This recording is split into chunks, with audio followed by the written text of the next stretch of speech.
This is Truth Be Told. That not only are there reptilians here, new evidence of UFO fleets. We were close to nuclear war. To help you transform so that you can live your highest truth. We're not being told just because we're not ready for it. Radio stations of frequency, vibrational. I was a homicide detective with LAPD. UFOs increase visitations.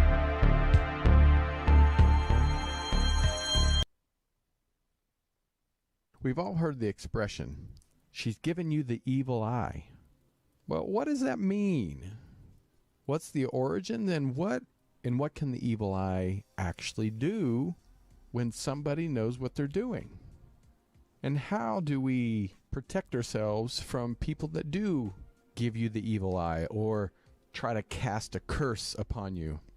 Today we're going to be talking with author Antonio Pagliarulo, talking about his book, The Evil Eye, The History, Mystery, and Magic of the Quiet Curse. He's going to define the evil eye and its traces of the roots of where it came from and how we can cure it if people have put that curse upon us. Well, I'm looking forward to it because we've all feel like sometimes we're cursed. Well, I'm Tony Sweet with Truth Be Told. Please welcome to the Truth Be Told studios, for the first time, author Antonio Pagliarulo. There he is. Hey, Tony. Well, I'm excited to have you here, and I hope I didn't butcher your name too much. No, it sounded perfect. You did not butcher it at all. I'm glad to be here. Thank you. Well, I'm excited to have you here also, and the book. I mean, growing up in the Midwest, and it sounds like you grew up in a family that, we've heard about the evil eye as a metaphor and all kinds of different folklore and all, many meanings behind it. But a lot of us just say it and we don't really know what that means. So I would like to dive in and just your interpretations from doing your research and maybe even, I know, the history of the Italian family of what the evil eye is. Of what the evil eye is. So growing up, the evil eye in my house, in Italian, it's called malocchio. And as I mentioned in the book, I was raised in a home. My parents are from Italy. We lived upstairs. My grandparents lived downstairs. Right. And my grandmother, for as long as I can remember, she always did that. She knew how to diagnose the evil eye, to remove the evil eye. People would call, all hours of the day and night. There was always the bowl of water and the olive oil. Everything was there. And my grandparents were very much, not even so much in the sense of doing it consciously, but they were really practitioners of what we call folk magic, because they really understood from where they came from in Italy, from their town. They understood the ways of, just the natural cycles. My grandfather had a really beautiful garden where I grew up in the Bronx, and he, planted things according to the phases of the moon, and he made wine in the basement of our home, and he would move the jugs of wine, sort of higher and on the shelves based upon the moon phases. So we grew up with this, and they, though, were, very, very devout Catholics, but the evil eye was a very big part of growing up, and how I had learned it and how my research shows is really the evil eye can be defined in three ways. The first way is that the evil eye is intentional. And first of all, what is the evil eye? Let me start with that. The evil eye is, in fact, a curse. It's negative, baneful energy that is cast or transmitted through a glance or a stare, and it comes from emotion. So the first way is you do it intentionally. Someone is very angry, very envious, very resentful. They look at your achievement, or they look at your house or something positive in your life, and they feel, well, you know what, I should have that, or why does he doesn't deserve that, or something. So that sense of envy or jealousy is the first way, and it's intentional in that way. You're doing it. The second way is actually unintentional, and that's why in a lot of cultures you will see, for instance, in Italian, if somebody gives a compliment, your house is beautiful, God bless you. Baby's beautiful, God bless. In many parts of Italy, if you get a compliment, or if you're given a compliment, spitting is very big. You'll turn around, you'll spit.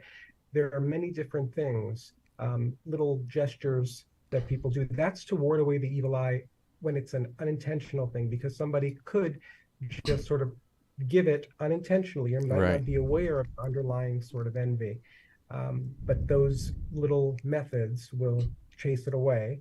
And the third way is we bring it upon ourselves sometimes, because being boastful, going out there and constantly Right. saying, "Oh, this is how great things are. I got this, and talking about, all the amazing things that are going on in your life, and you're constantly posting all this awesome stuff on social media, and that is a way to provoke the eye.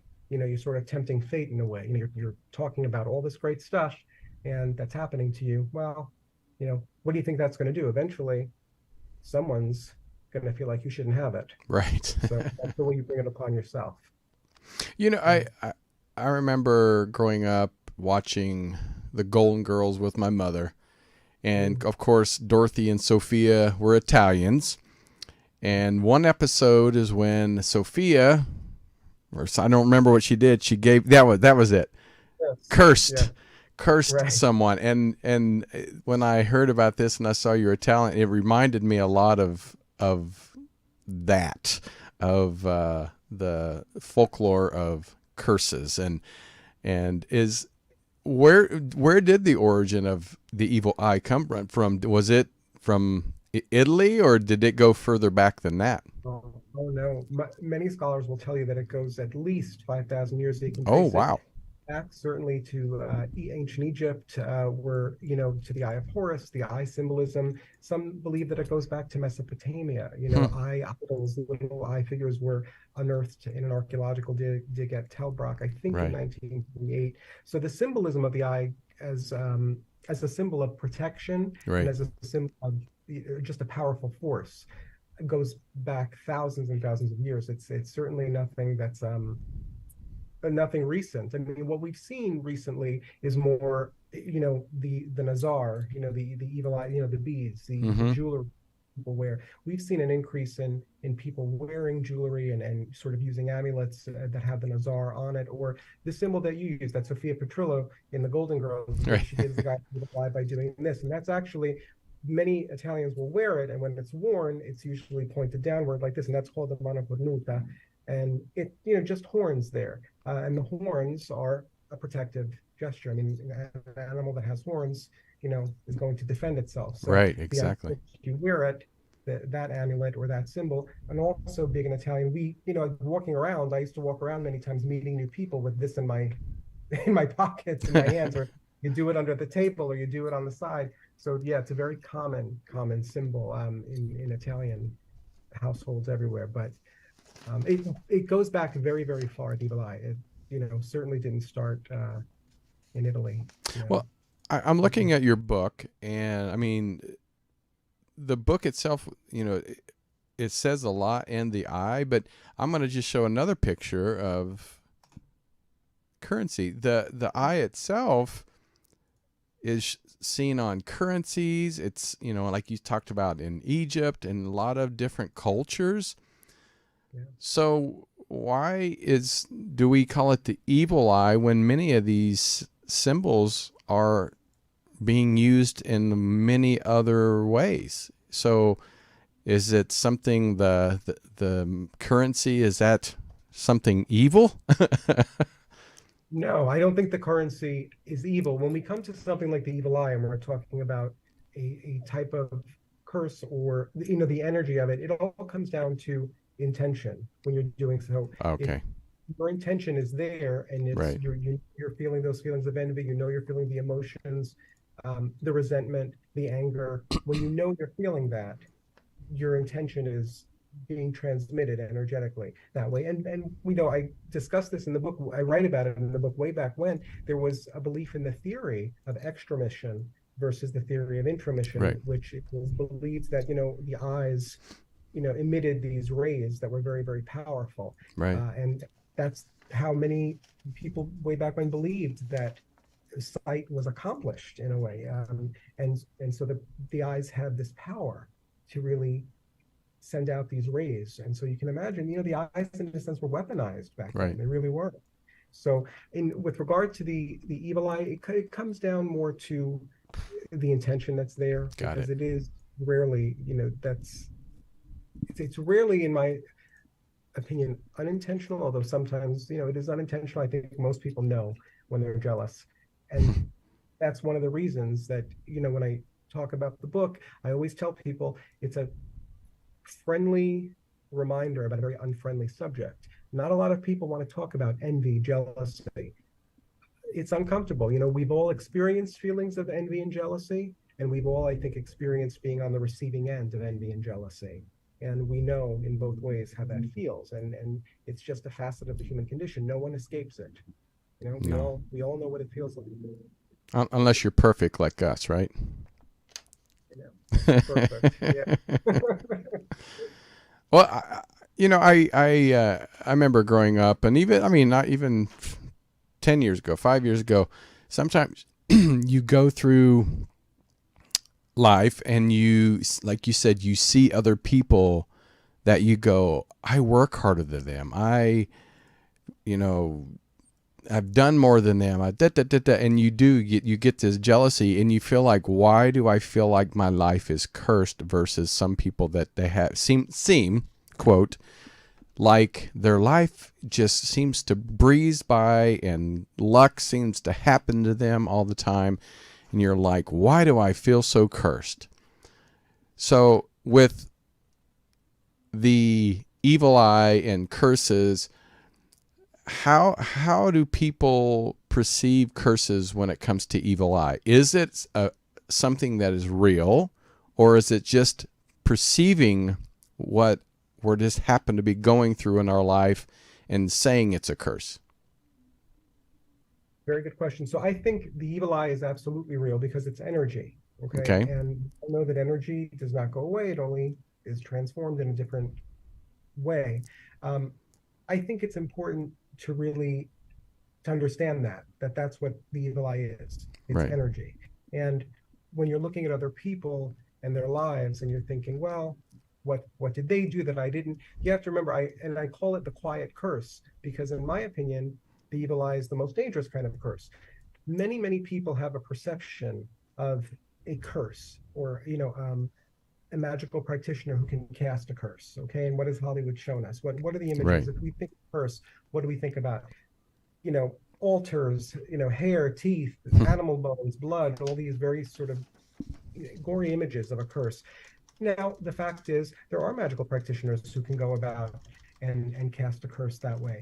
But that requires a bit more work. It requires planning. It requires timing. Oftentimes, you have to do things according to a certain time. Right. The evil eye, on the other hand, is a curse. You don't require any of those things. It's born from your emotion. It's in us already. So that's why I write about it being the most dangerous kind of curse, because you really can't stop someone from glancing at you, or from feeling jealous of you, or envious of you, right, or angry. So it's very different than a curse that is cast in the way that people are, sort of think of the tradition, the Hollywood curse, with someone at that altar, or they're going to get, how many times have we read, they have got a piece of your boss's hair, or a fingernail clipping, right, or something like that from your target. The evil eye is much different in the sense that it doesn't require that. All it requires is someone to be envious, jealous, angry. And those are emotions that we don't ever escape. Everybody has them. So that's why it's different. And that's why I think it's very important for people to be aware of it, because you're going to come across it at some for point, sure, no matter what.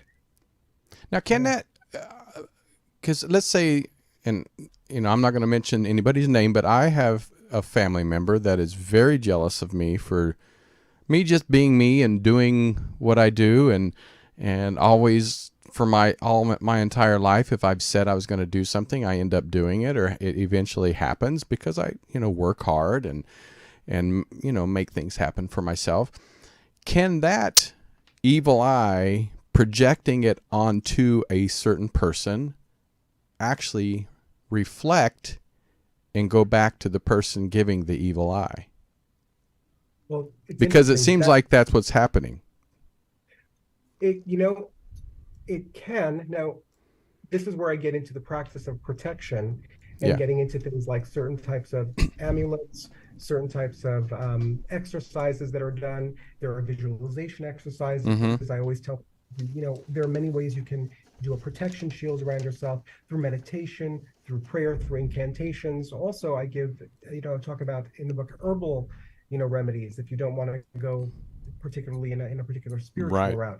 But yes, many people will wear amulets, or they will say incantations or say a certain prayer during the day, and it will be about returning it to the sender. And that's actually what's interesting. Many people wear amulets that are mirrored amulets, or they'll say reflect back.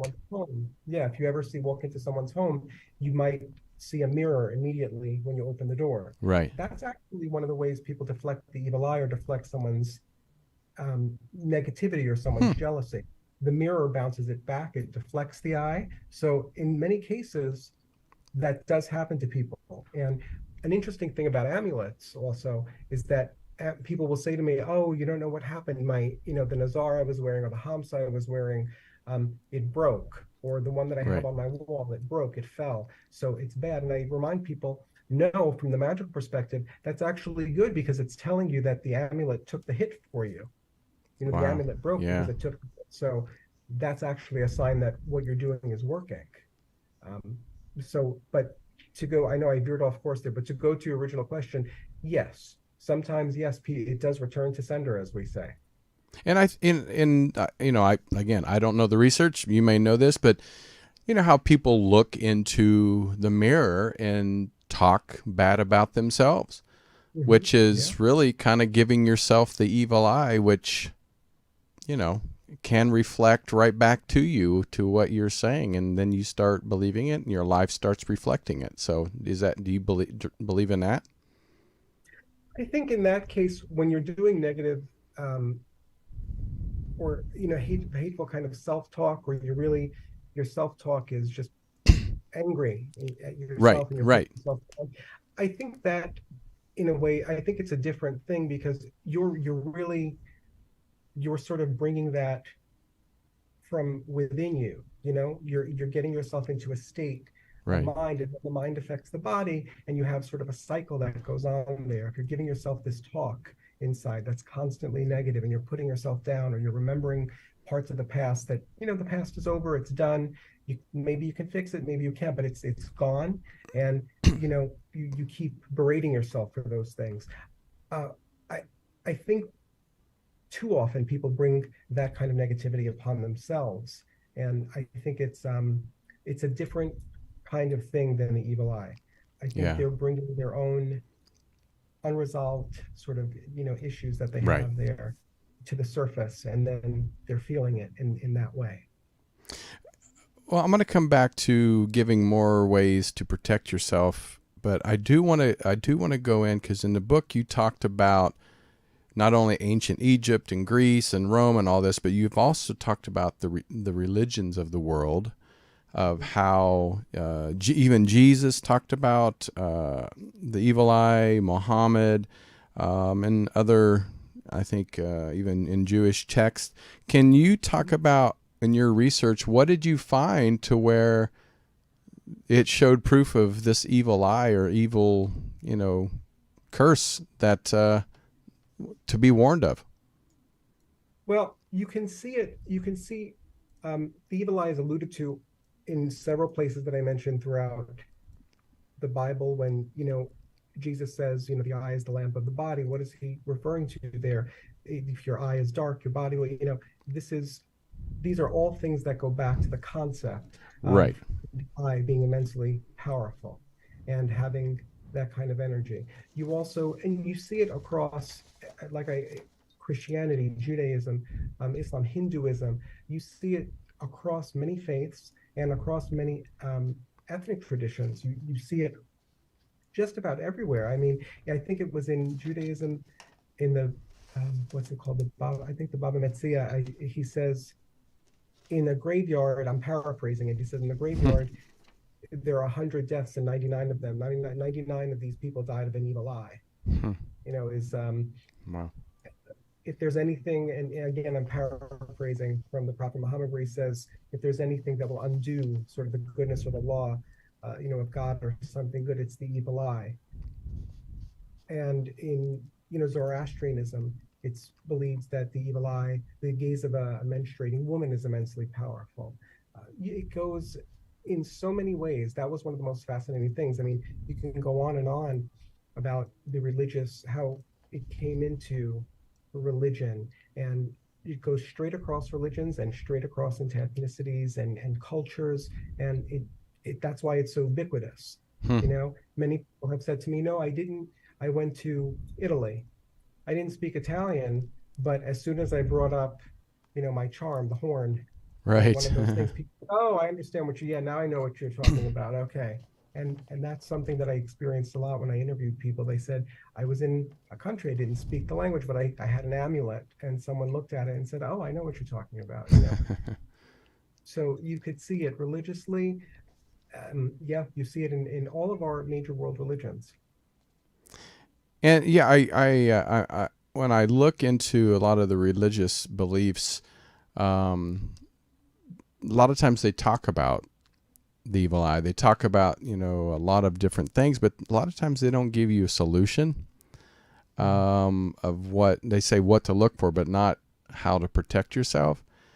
Right. Now, religious in different religions, do you see their own protections, like in the Catholic Church? Because to me, Catholic Church is almost like Wicca in a lot of ways, because they have a lot of ceremonies where a lot of like witches and warlocks do a lot of ceremonies. Is there any type of ceremonies that like Catholic Church or Christianity, or do they do certain ceremonies to protect themselves from the evil? Well, no, by far and large, most in Christianity, and this happened to even in terms of people I interviewed, for the most part, if you speak to a priest, certainly on the record, most will say, no, that doesn't exist. The only thing that exists is God, Jesus, prayer. Right. Nothing detracts from the law of God or the law of the church. They will tell you to say certain prayers if you feel a feeling of evil or something like that. Tell you, but if you specifically say, and I know when I interviewed and I spoke to priests of different denominations, very much off the record, and for some of them, it was, yes, I believe in what you're saying. I grew up in a house where this was, kind of like yours. I grew up learning about this, knowing about it. But in most of the religious traditions, clergy will not openly admit to it. It's like also in the Eastern Orthodox Church, the evil eye is prevalent everywhere in Greece and in Greek culture. And many times they sort of, quote, pardon the pun, they'll turn a blind eye to it. When you see children, just like in the Catholic Church, okay, many times if it's an Italian baptism, a family member will pin, whether it's a red ribbon with a saint medal on it, there'll be a pin that they put onto the baby's, right before he or she, or they get baptized, they'll put it on right here, or sometimes it's, inside a pocket. But if a priest sees it happening, it's sort of like, I'm not going to get involved in that. But many times, depending upon the neighborhood you're in, certainly in the neighborhood I grew up, priests would look the other way because they themselves might have understood, what goes on culturally is not necessarily what's going on in the church. So they will, in Christianity, they will give you a prayer, sort of, and say, well, just pray. Nothing is going to go above that. In the book, I get into specific prayers for it because there are saints. In Catholicism, the veneration of saints is very prevalent. So in the book, I get into different prayers. The prayer against all evils. These are things that people can use. And it's the same thing. I also give examples and spells and magic work from Judaism and from other faiths. But for the most part, you have to really either have a book like this that's going to get into it from it's sort of on the fringes. But if you go directly into a church and speak to a priest and say, I think I have the evil eye on me, for the most part, it's not something they're going to acknowledge. And they certainly didn't. Look, my grandmother did it all the time. and it was passed on. And did priests know that my grandmother in the neighborhood did? Of course, of course. No one ever said anything to her. They knew she was doing something that either they believed in and didn't speak about, or they knew that she was doing something that helped people. I own, not only do Truth Be Told, but I own a podcast company. So I work with a lot of different podcasts, and I work with the Kabbalah Center, and I help them do their podcast. And they've done a lot of shows with me, but I've not heard about the evil eye, but I definitely hear them talk about negative, almost core beliefs and stuff like that. So with like the Kabbalah, since it's not really a religion, it's more of a spiritual base. I know they have a lot of rituals in their own way, more words than anything. But what is your take on the Kabbalah and the evil eye? Well, I talk about the ritual, a common ritual. It's sort of very well known. It's the wearing of the red string. I actually have one here on my wrist here, and can it be tied? Pardon the pun. Can it be linked back to the Kabbalah? Depends on the person you're asking. Right. It's a very different sort of mystical tradition. When I write about the red string, many people go through a very common ritual. You get the string, you have someone else there with you, someone you trust. They tie the ribbon around you. They say the specific prayers, or a prayer that I've included in the book. And it's more about trusting the person, and you make, as things are nodded, you give yourself positive intentions, you give yourself talk that's going to protect you. But with regard to the Kabbalah in general, not entirely, not very much, because it's such a specific part. Yeah, for sure. Traditional. It's the Jewish mystical tradition. It does not concern itself really overtly, with the evil eye. Right. It can certainly find, references to the evil eye in Judaism and culture. What if somebody, let's say that, I'm just using me as an example. Let's say 10 years ago, I gave somebody the evil eye, like you said, through jealousy or whatever it was. Yeah. How do I go back and even if it's just for my own goodwill and, self-satisfaction of canceling that evil eye curse?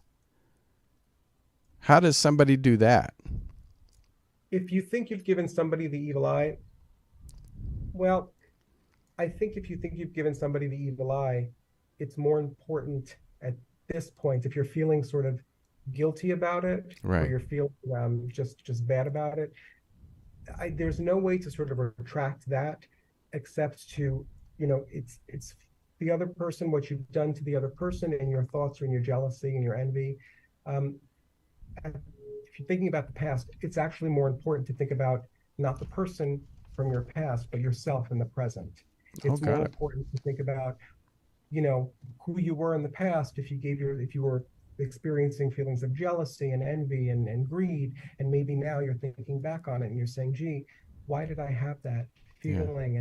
And now I've changed. I don't have those feelings anymore, or I don't live that way anymore. I don't want to.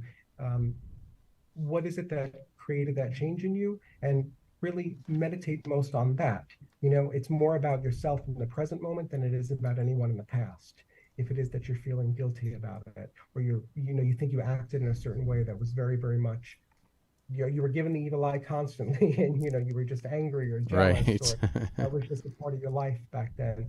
It's more important to think about what you're doing right now, you as a person, versus, who might have been the object or the target of it in the past.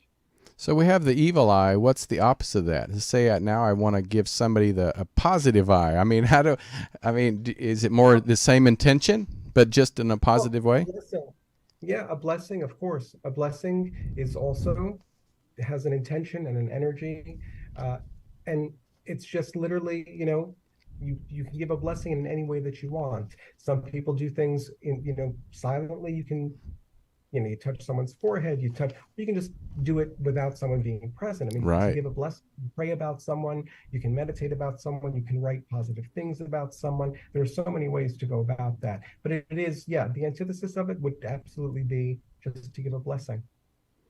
Yeah, and I think that's probably for your own benefit. That's probably better for you in the long run anyway to give blessings.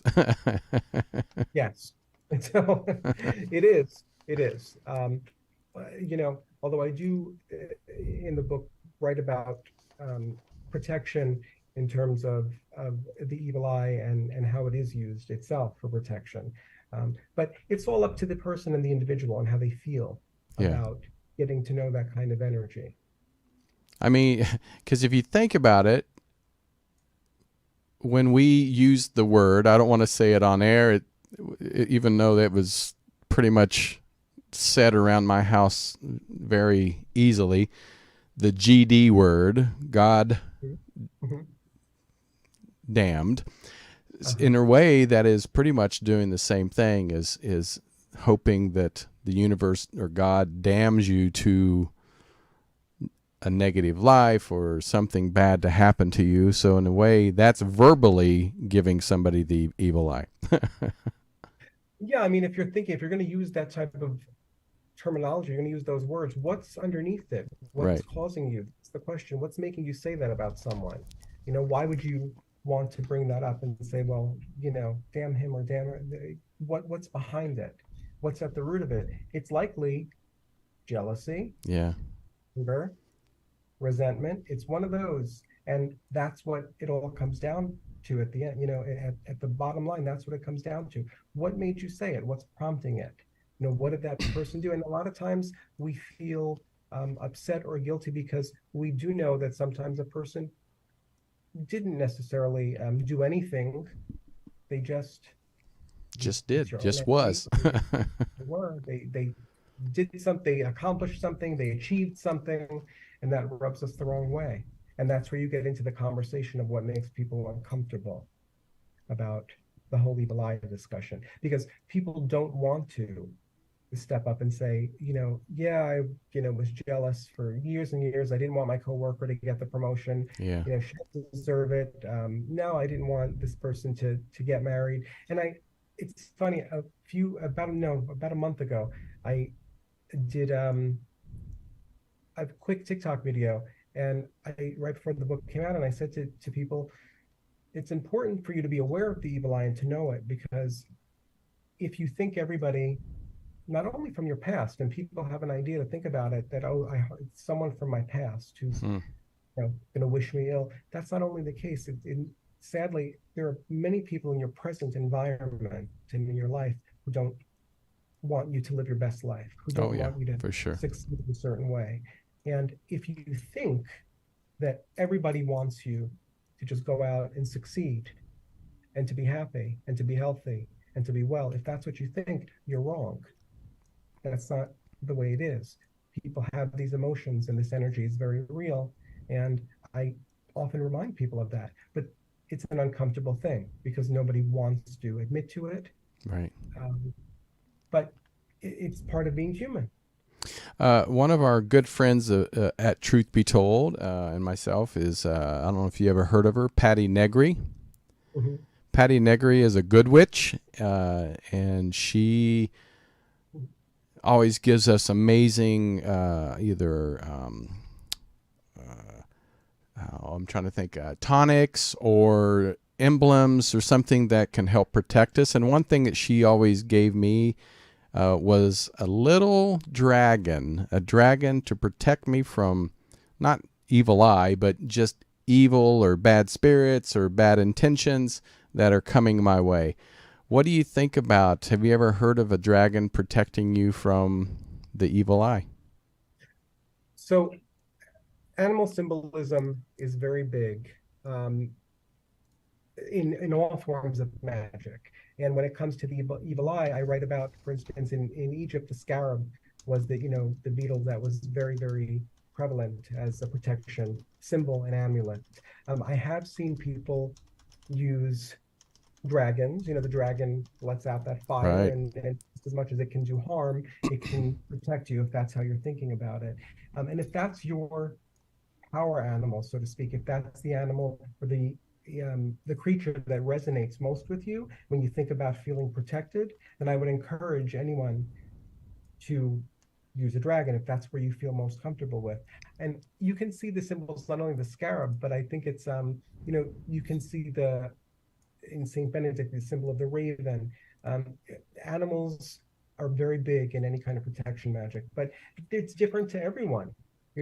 I know people who think of, I think of a snake or a reptile, and I get very, people look at me and they go, oh, no, don't talk about that. I don't want to hear it. Right. I also know people who see snakes or reptiles, and they see them as very empowered beings, and they feel very protected by them. So I have seen people, and I do know people thinking of the dragon as protection. But I also know people who see the dragon and think of it as, it can breathe its own fire somewhere. Right. Yeah, that's great. Yeah. Mm-hmm. Well, Nathan in the chat room, and I'm going to see if you can somehow guide us in the right direction. So he says, the energy is so bad because the world situation is very bad. So, okay, so, in the world right now, we have the right and left is giving each other the evil eye. Russia, China, United States are giving each other the evil eye. And, you see all this turmoil in the world, and it's hard to get that positive attitude on, how the environment's going and just, economy. And so there's so much coming at us. We feel like the evil eye has been thrown internationally upon everyone. How does one protect at a bigger scale as that feeling of just heaviness all the time? So it starts, in my opinion, with awareness.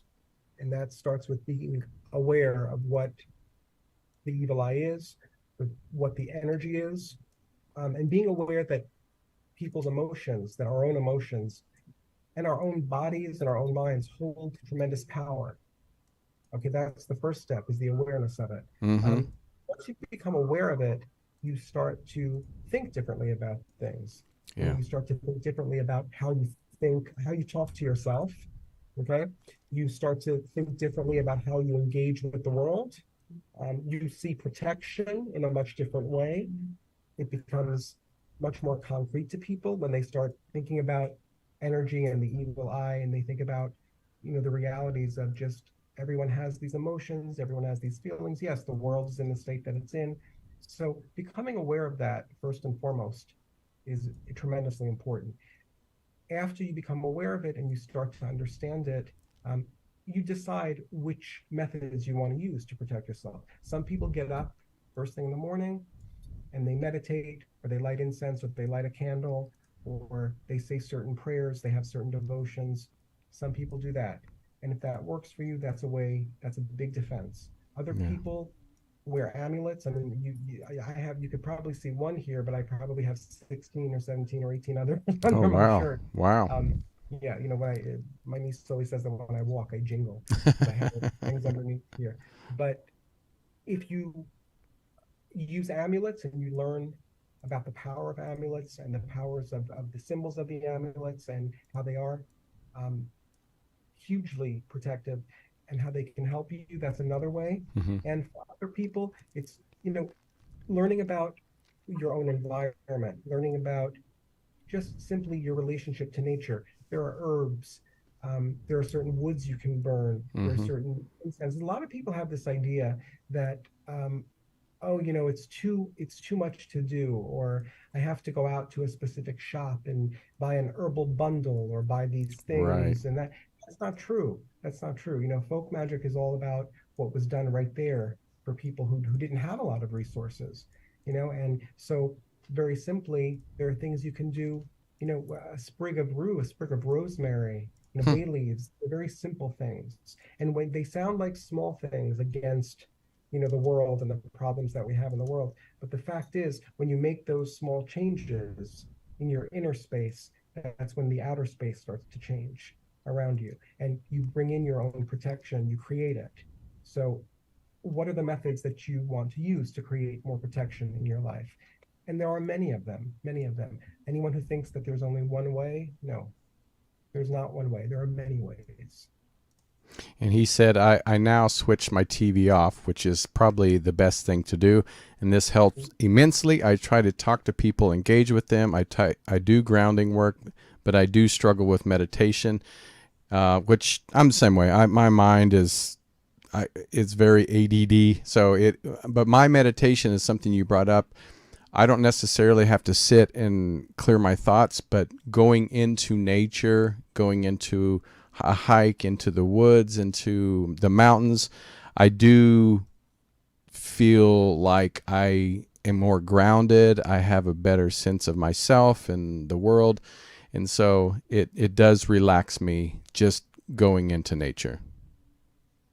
Oh, and once you start feeling that sense of relaxation from nature, there's nothing stronger than that. Yeah. And you don't have to be, necessarily in the country look, I'm in the middle of New York City. Right. You can still create your connection to nature wherever you are, and sometimes that comes from, for some people, it's a lot of plants, for some people, it's taking long walks in a park, but you don't have to do either. You can just become connected to your environment by, like you said, you take a walk. Right.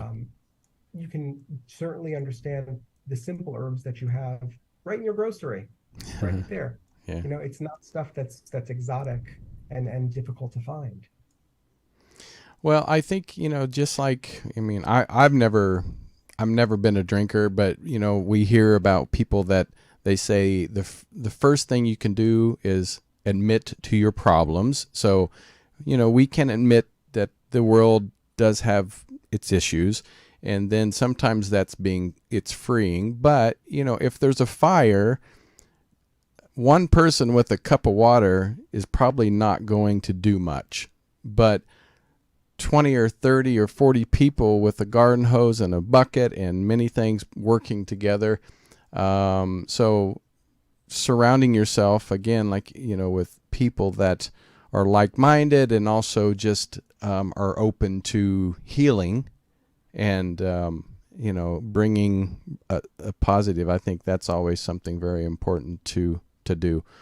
But I think, the book, The Evil Eye, goes a little bit long or more into beyond of just giving you a history of where it came from. But, like you said, it's a metaphor for other ways to heal yourself in a lot of ways. Oh, yeah. The book goes into not only how to diagnose the evil eye through various methods, but then how to use, there are different prayers, rituals, spells, different things to do to dispel the evil eye. And before we get into all of that, even in the book, there are very specific lists of symptoms that people have. Oh, often, can we hear those? Well, yeah, sure. Well, a lot of times people will say, I don't understand. I've just had a lot of bad luck. Right. The last month has been really rough. Work isn't going well. I broke up with someone. 2 of my friends stopped talking to me, and then I got a flat tire. And they'll give you this litany, a long list of things. And as I say in the book, look at something that's, we all have bad days. We all have to look at things and say, well, listen, that does happen. Yeah, you're going to get a flat tire. Sometimes that happens. Not everything, of course, is the evil eye.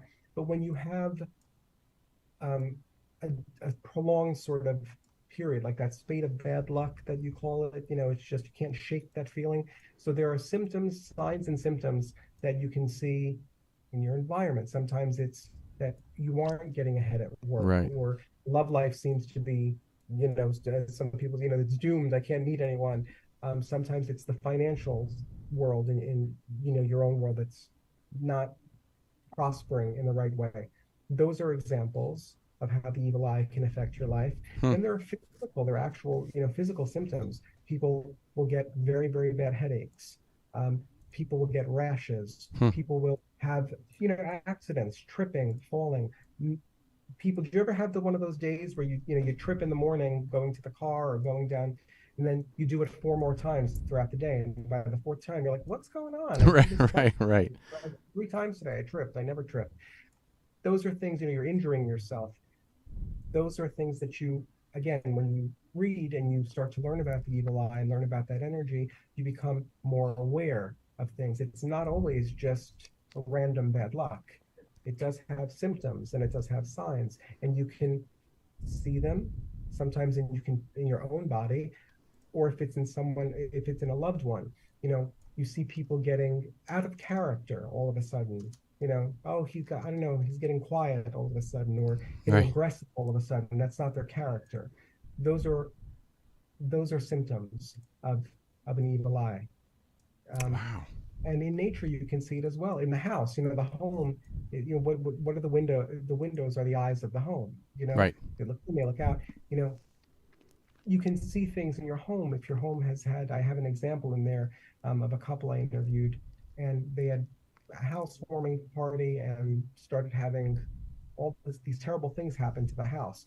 There was a lot of envy and a lot of negativity around, this house that they had purchased and that they were very proud of. They took measures afterwards, after experiencing, this energy. So again, and it comes back to the awareness of it. A lot of people are just unaware that quote unquote bad luck has a source, not random. And from that awareness, you learn to identify it, to see if it's present and diagnosing it. And then once you go and see that it's present and it's there through some of the methods that I provide, then you can go about ridding yourself of it, and you develop a practice of warding it. It's always around us. It's always present because people are around us, and emotions are around us. Right. When you learn the methods and when you learn how to protect yourself, life becomes different, and you start to see that more and more.